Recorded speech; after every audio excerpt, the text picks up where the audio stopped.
Mr. President, the Senate will also soon vote on the nomination of former Congressman Doug Collins to be Secretary of Veterans Affairs. Caring for the men and women who have served our country is an important obligation, and one that President Trump takes very seriously. Veterans are a top priority for the Trump administration, just as they were in his first term. To carry out this important mission, President Trump has tapped someone with a servant's heart. The son of a Georgia state trooper, Doug Collins just couldn't shake the feeling that he had a duty to serve. After college, he served in the United States Navy.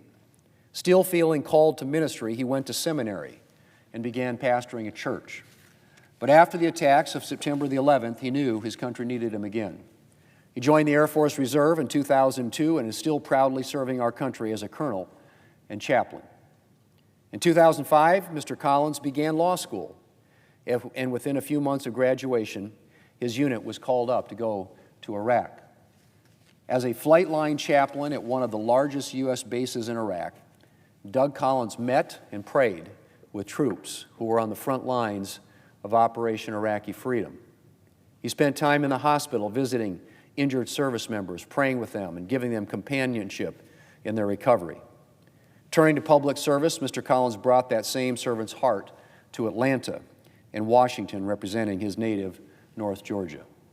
So when President Trump asked him to serve as VA Secretary, it's no surprise that he once again answered the call to serve.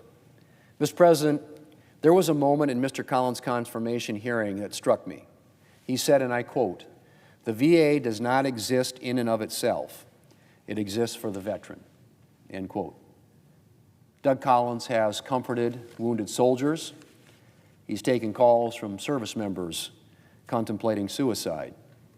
He understands what it means to serve the veteran.